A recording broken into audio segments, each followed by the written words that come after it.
Hello students, welcome back to the channel. In this video, we are going to study how the water-soluble and lipid-soluble hormones bring the response inside the cell. We already know that lipid-soluble hormones are the steroid derivatives or they are thyroid hormones. Remaining all hormones means pituitary, hypothalamic hormone, pancreas hormone, parathyroid hormone, all are generally, they are water soluble. So see, first of all, we'll be discussing about water soluble hormones, which are your pituitary hormone, hypothalamic, all these hormones. So these water soluble hormones, they cannot enter inside the cell because cell membrane is made up of phospholipid. The major part of the cell membrane is hydrophobic. So they have to bind to the receptor which is present on the surface.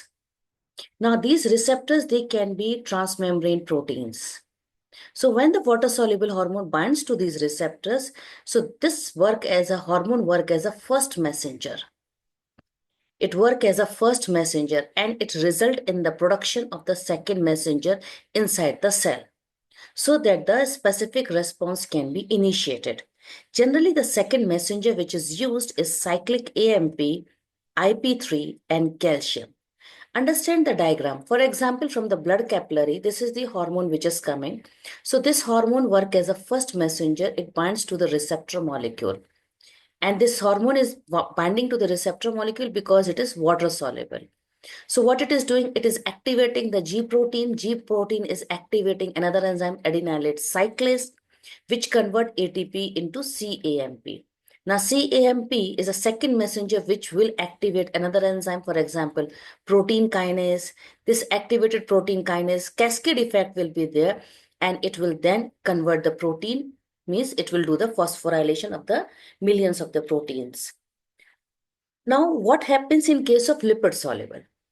Lipid soluble are the steroid hormones and thyroids. Steroid hormones, the hormones which is actually made from the steroid, that is cholesterol derivatives, just like your gonadal hormones, adrenal medulla hormones. Sorry.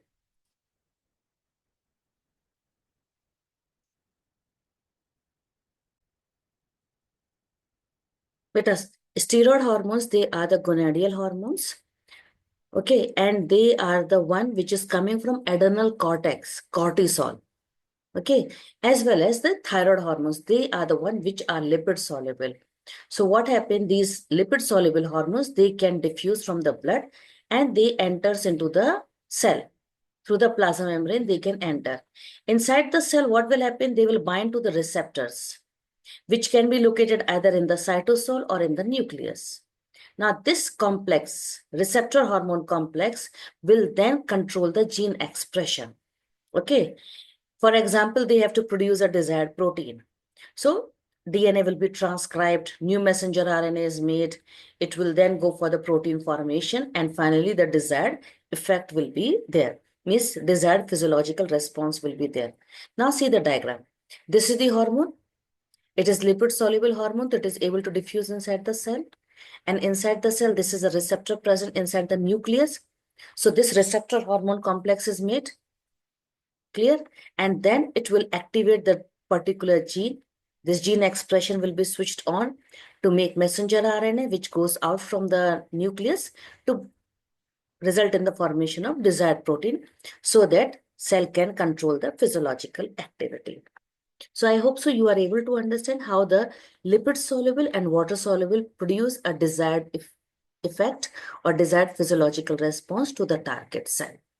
Thanks for watching.